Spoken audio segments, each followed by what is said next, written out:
जिसकी हम पूजा करते हैं, जिसको हम मानते हैं, जिसकी हम इज्जत करते हैं, उनमें क्या है? सहजता है। अगर महावीर हैं तो महावीर में क्या है? सहजता है। आ गई नग्नता, आ गई। नहीं सोच रहे हैं कि लोग क्या कहेंगे। पहला आदमी है जो नग्न घूम रहा है। आज तो घूमना आसान है। जब आपने स्वीकार लिया कि नग्न भगवान घूम सकते हैं तो कोई भी घूम सकता है। आप क्या है, सीधे भगवान से कंपेरिजन। उस जमाने में घूम के दिखाए कोई आदमी, लेकिन सहज है। परमात्मा की जब अपार शक्ति होती है तो दूसरे की चिंता नहीं होती है। क्या देखते हैं आप? पहला आदमी है, घूमता है। मीरा है, पहली है, नाच रही है सड़कों पे, भीतर से डांस आ रहा है, नृत्य आ रहा है, चिंता नहीं है। फिर भीतर से आ रहा है, उतनी स्पीड से बाहर निकाल रही है, बुद्धि नहीं लगा रही है। बस बुद्धि जो नहीं लगा रहा वही तो परमात्मा, और कोई दूसरी परिभाषा नहीं है इस विश्व में परमात्मा की। जिस आदमी ने बुद्धि लगाना संपूर्ण बंद कर दी, फिर पति क्या कह रहा है, समाज क्या कह रहा है, ये तो बुद्धि के विषय, मीरा का विषय नहीं है। मीरा तो भीतर से आया, बाहर निकाल दिया, लीन हो गई परमात्मा में। और क्या है? सहजता में अच्छा और बुरे की तो बात ही नहीं है। हम कहते हैं नग्न घूमना अच्छा है क्या? नाचना अच्छा है क्या? कृष्ण झूठ और कपट बोल रहे हैं, अच्छा है क्या? हम तो बस बुद्धि ही अटक जाती है। यार अच्छा बुरा क्या है? जो आ रहा है वो कर रहे हैं। अगर ना करते, समझे मुझे झूठ बोलने की इच्छा हो रही है, मैं झूठ ना बोलूं तो मैं असत्य में हो गया। झूठ बोल रहा हूं तो मैं असत्य काहे का हो गया? मुझे समझाएं। मैं झूठ बोलने की इच्छा हो रही है और झूठ बोल रहा हूं, मुझे चोरी करने की इच्छा हो रही है तब मैं चोरी कर रहा हूं, और मैं कर रहा हूं, मैं ही भुगतूंगा। मेरे बदले में आपके साथ कुछ भी नहीं हो रहा है। जो मैं कर रहा हूं वो अपने साथ कर रहा हूं। कुदरत जो भी कर रही है, आप और कुदरत आपको भेज रही है भीतर फ्लो भावों का, उसको सिर्फ बाहर निकालना है। जैसे बाहर निकाल देते हैं आप एक बालक जैसे सरल हो जाएंगे। बच्चे क्या करते हैं? क्रोध आता है, रोकते हैं क्या? नहीं, निकाल ही देते हैं। पूरा सहज सरल निर्मल कोमल हो जाते हैं। चिंता आती है, दुख आता है, रोना आता है तो रो लेते हैं। कितनी जोर जोर से रोते हैं, फिर सोचते हैं कि मेहमान के सामने नहीं रोना है। नहीं, रोना आया, निकल गया, बात समाप्त हो गई, फिर हंसते हैं। क्यों? हंसी आ गई, हंस दिए। प्रेम आया, प्रेम कर लिया। जो आ गया, अहंकार शून्यता में जी रहे हैं, मेरा नहीं है, भेज रहा है कोई, निकाल रहा हूं मैं, भेज रहा है कोई, निकालने दे रहा हूं मैं। रोक हम सकते हैं, पैदा कुछ नहीं कर सकते हैं। पॉजिटिव करने की सत्ता कुदरत में मनुष्य को नहीं है। नेगेटिव करने की सत्ता है कि रोक सकते हैं आप पैदा नहीं कर सकते हैं। तो जब आप पैदा नहीं कर सकते तो वो चीज आपकी नहीं है, तो फिर क्यों बार बार बुरा है बुरा है? रोको रोको रोको रोको, रोके आप। सभी जने रोक रहे हैं, रोक लें। लेकिन जिसकी भी आप देखते हैं सारे के सारे लोग सहज हैं, सरल हैं। जो भीतर है वही बाहर है, सत्य में जी रहे हैं, नग्नता है, मन की पूर्ण नग्नता में जी रहे हैं। इसलिए वो लोग महान हैं, इसलिए उनकी हम पूजा करते हैं कि वाह यार बुद्धि टोटल बंद कर दी, बुद्धि लगाना ही बंद कर दी, चिंता ही छोड़ दी दूसरों की। वही तो परमात्मा, और कोई परिभाषा नहीं है।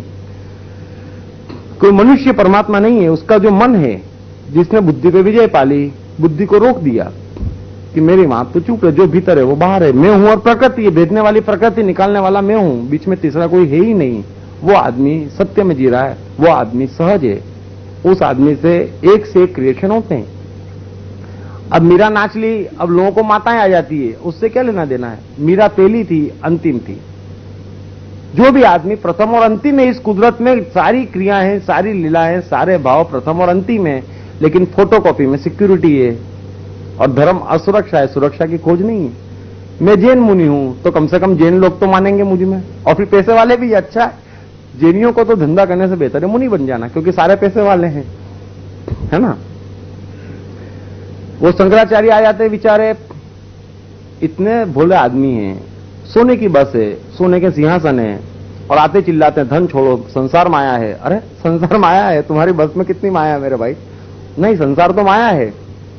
अब वो आदि शंकराचार्य का और ये शंकराचार्य का, एक ने भगवा पहने, सब भगवा पहन लेते हैं। बुद्ध ने साल इस कंधे बोली तो वो भी उस कंधे बोल देते हैं। बस हो गया जीवन कितना विशाल, और हम मान लेते हैं चल रहा है। मृत आदमी है, कोई दूसरा मृत है, उससे आपके जीवन में कोई लेना देना नहीं। लेकिन अगर आप मृत के साथ घूमेंगे, आपके विचार मृत रहेंगे, तो आपका जीवन भी मृत हो जाएगा, डेड है ये। मोहम्मद है जिन्होंने कुरान कही, इतना बड़ा इस्लाम धर्म जिस पे खड़ा है, कितने सहज और सरल व्यक्ति हैं। मोहम्मद के सूत्र पढ़ें, कबीर के सूत्र पढ़ें, निर्दोषता दिखेगी आपको, एक एक शब्द में निर्दोषता दिखेगी। कबीर के एक एक शब्द में निर्दोषता दिखती है कि बुरा जो देखन में चलिया, है ना, कितनी निर्दोषता है कि बुरा ना दिखा कोई, और मन जो आपने झांकियो, मुझसे बुरा ना कोई, निर्दोषता है। मोहम्मद के एक एक शब्द में निर्दोषता है। सहज है, सरल है, अनपढ़ है, बगैर पढ़े लिखे हैं। अगर आप महावीर को पढ़ेंगे, बुद्ध को पढ़ेंगे, कृष्ण को पढ़ेंगे, तो सहजता नहीं दिखेगी। ज्ञान दिखेगा, कॉम्प्लिकेशन दिखेगा, समझना आसान नहीं है। कबीर जो कह रहे हैं बेचारे सहज है, मोहम्मद जो कह रहे हैं सहज है, ईसा जो कह रहे हैं सहज है, प्रेम से कह रहे हैं। ऐसा नहीं है कि वो जो कह रहे हैं उसको आप बोलेंगे एक्सप्लेन करो तो बोले कह तो दिया, एक्सप्लेन नहीं हो सकता। महावीर बुद्ध कृष्ण आपको अनंत तक एक्सप्लेन कर सकते हैं 1000 तरीके से, क्योंकि ज्ञान है, ज्ञानी है, भाषा अलग है। ये तो ऐसी सहज और सरल भाषा है मोहम्मद की। मोहम्मद बेचारे एक दिन पहाड़ी पे गए। मोहम्मद की पत्नी जो थी वो मोहम्मद से करीब 20 वर्ष बड़ी थी उम्र में। मोहम्मद की जो पत्नी थी समझू थी, 20 वर्ष बड़ी थी तो समझू भी थी। अब पहाड़ी से वापस आते ही एकदम से बोले पत्नी को कि मुझे ठंड लग रही है और मुझे जोरदार ठंड लग रही है, उड़ाओ। पत्नी ने उड़ाना शुरू करा, 1 कंबल 2 कंबल। पत्नी बोले मौसम भी नहीं है और इतनी ठंड लग रही है, और उड़ाओ, और उड़ाया, और उड़ाओ। मोहम्मद बोले और उड़ा दिया। पत्नी ने देखा, बोले मामला क्या है? तो मोहम्मद कुछ बड़बड़ा रहे थे। पत्नी ने बोला क्या बड़बड़ा रहे हो? मोहम्मद बोले लगता है कि या तो मैं कवि हो गया या मैं पागल हो गया, कुछ भीतर से आ रहा है। उसने बोला तुम कवि कैसे हो सकते हो, पढ़े लिखे तो हो नहीं, और जहां तक पागल का सवाल है ना क्या बात है। थोड़ी देर हुई, पत्नी समझदार थी, उसने बोला अच्छा जो आ रहा है बड़बड़ाओ, जो भी आ रहा है मुंह से निकालो। बोले उसने निकालना शुरू करा तो उसने बोला अद्भुत वाणी आ रही है। और जैसे निकालना चालू करा, क्योंकि निकालना चालू करा, पहले रोका था मोहम्मद, रोके आधा घंटा 1 घंटा रोके, ठंड लग गई, इतनी ठंड 10-10 कंबल के नीचे भी मोहम्मद कांप रहे हैं। क्यों? क्योंकि भीतर से जब प्रकृति क्रिएशन का फ्लो भेज रही तो उसको निकालना है। लेकिन मोहम्मद बेचारे पढ़े, लेकिन उनको थोड़ी मालूम कि मेरे अंदर से कुरान निकल जाएगी। जब कुदरत भी देती है, छप्पर फाड़ के देती है, सीधे कुरान दे दी मोहम्मद को। अब बेचारे उसने कही, उसकी पत्नी ने सुनी, पहली बार शिष्या बन गई सीधे, और फिर तो कुरान फैलती गई, फैलती गई, फैलती गई, और आज इतना बड़ा मुस्लिम धर्म उस पर खड़ा है। मोहम्मद भी दबा नहीं पाए, 1 घंटा कोशिश करी, अंत में निकालना ही पड़ा। पत्नी समझदार थी, कोऑपरेट करा, बोले जो आ रहा है हमारा निकाल दें आप। तो निकलती समझ गई। तो ये कुदरत जो है सरल सहज आदमी के भीतर से बह जाती है, प्रकृति, उसको कहते हैं प्रकृति बह गई। लेकिन जो कॉम्प्लिकेटेड है, बुद्धि से सोच रहा है, सहज ही नहीं है, जो अपने जीवन के निर्णय खुद कर रहा है, खंडित है बुद्धि, टुकड़े टुकड़े करके जो भी आदमी देख रहा है खंडित दृष्टि से देख रहा है। विश्व अखंडित है, यूनाइटेड है, ये पूरा का पूरा विश्व यूनाइटेड है।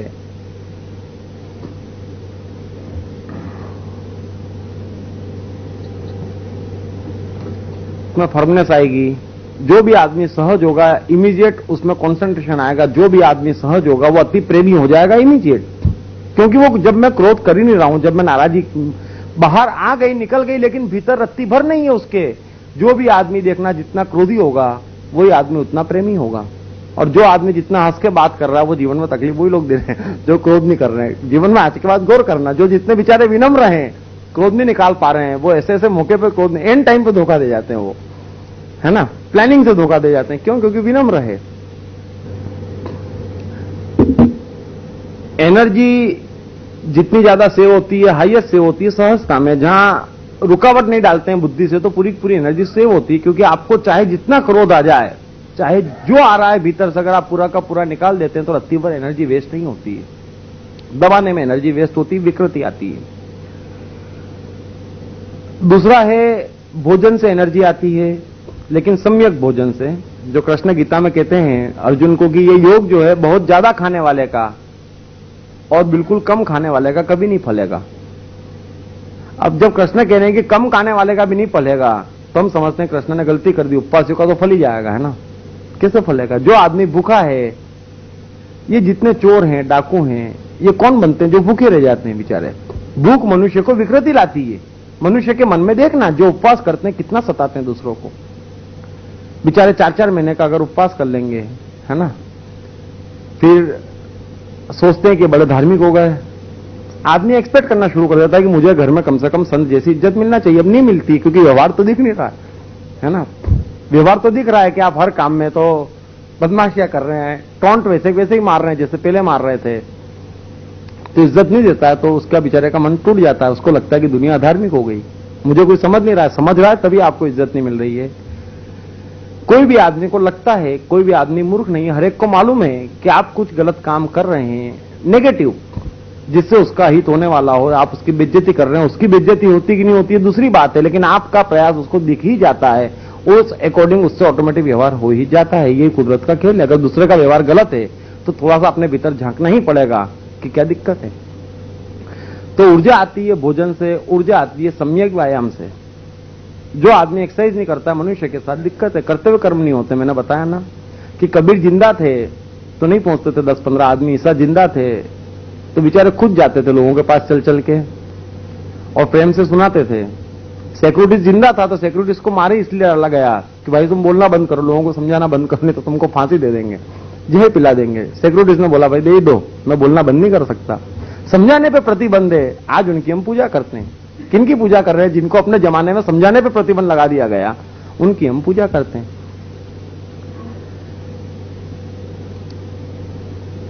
अटीरा है, कितना बढ़िया बना हुआ है ना, मुझे हमेशा याद आता है क्योंकि मैं जाता हूं जब भी मौका मिलता है।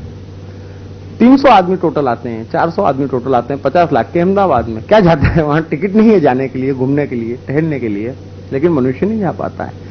मनुष्य से अपने कर्तव्य कर्म अपना हित नहीं होता और फिर बात करते हैं कि मैं बड़ा बुद्धिमान हूं, मैं अपना उद्धार कर लूंगा। कहां से कर लेंगे? कोई एक काम मनुष्य जाति का इतिहास गवाह है कि कोई एक काम मनुष्य ने, भीड़ ने, आदमी कर लेते हैं। बुद्ध के पास आनंद आ जाते हैं, महावीर के पास गौतम आ जाते हैं, रामकृष्ण के पास विवेकानंद पहुंच ही जाते हैं। आदमी ने तो चमत्कार करे हैं, कोई धीरूभाई बन जाता है, कोई माइकल जैक्सन बन जाता है, कोई बुद्ध, महावीर, कृष्ण, क्राइस्ट बन जाता है ना। आदमी ने चमत्कार करे, भीड़ ने कभी चमत्कार नहीं करे। भीड़ चमत्कार कर ही नहीं सकती। भीड़ मंदिर जला सकती है, मस्जिद जला सकती है, नारे दे सकती है, भीड़ खुश हो सकती है। पाकिस्तान में उपद्रव हो रहे हैं, यहां खुश हो रहे हैं, पागल आदमी। अब पाकिस्तान में उपद्रव हुआ, उसमें यहां खुश हो रहे हैं, क्या दुश्मनी है पाकिस्तान से? लेकिन बुद्धि की कमी है ही नहीं। बेसलेस इंटेलिजेंस नाम की कोई भी चीज मनुष्य का मन में नहीं है। बुद्धि से चल रहा है आदमी। बेचारा पाकिस्तान ने वर्ल्ड कप जीता, इंग्लैंड ने नहीं जीता, मातम बन गया। अरे पाकिस्तान पड़ोसी है, किसी जमाने में अपना था, आज भी अपना रहे तो हो सकता है फिर से। वो इंग्लैंड जिसने गुलाम बनाया उसके लिए दुआ करने की वो जीत जाए, ये हमारी इंटेलिजेंस है। पाकिस्तान से कोई दुश्मनी नहीं थी बेचारे से, पास में भी था, बड़े भी थे, हमारी कंट्री भी बड़ी है, धमका के वापस भी ला सकते थे, है ना, लूट भी सकते थे उनका कप, लेकिन नहीं। तो एनर्जी तीसरी आती है, खंडित दृष्टि करने से चली जाती है। एनर्जी आती है नींद से। कोई भी आदमी जब सो लेता है, नींद पूरी करता है, जिस आदमी की नींद पूरी हो जाती है वो आदमी अपने आप में एक नई स्फूर्ति पाता है। क्योंकि गुरुत्वाकर्षण से झगड़ा है, खड़े रहना, बैठना भी गुरुत्वाकर्षण से झगड़ा है, लेटने में मनुष्य का गुरुत्वाकर्षण से झगड़ा खत्म हो जाता है। और गुरुत्वाकर्षण से लंबी देर तक, लगातार ज्यादा समय के लिए मनुष्य झगड़ा नहीं कर सकता है। नींद गुरुत्वाकर्षण से झगड़ा रोकती है। बेसिक नींद में एनर्जी आने का काम यह है। दूसरी चीज, नींद में बुद्धि रुक जाती है, बुद्धि चलने में एनर्जी जाती है। बुद्धि चला चला के आदमी थका हुआ है, नींद में बुद्धि चलना बंद हो जाती है, मन चलता है, आदमी में शक्ति आती है। हिटलर था, लोगों को मारे पीटे, उसके बच्चे उठवा ले, लेकिन आदमी, कई लोग ऐसे आते थे जो नहीं कबूलते थे, नहीं मानते थे, हिटलर की बात नहीं मानते थे। फिर एक साइकोलॉजिस्ट आ गया हिटलर के पास, मिल ही जाते हैं। सताना था हिटलर को, सताने के तरीके बताने वाले मिल गए। उनने बोला कि एक काम करो, आदमी को बांध दो और सोने मत दो। बोले बस एक आदमी पास में खड़ा कर देते तो उसकी आंख में पानी डालते रहते थे, सोने ना दे। 3 रोज और चौथा रोज, 5वें रोज बोले हिटलर मेरा माई बाप। कितना मारते थे उसको नहीं कबूलता था, कितना पीटते थे उसको नहीं कबूलता था, किसी को न सोने दिया जाए, सत्यानाश हो जाता उसका। तो बगैर नींद के ये सारी चीजें हैं जहां से एनर्जी मनुष्य को आती है, और बगैर एनर्जी के और असहजता में एनर्जी जाती है बुद्धि लगाने में, रोकने में, सप्रेसिंग।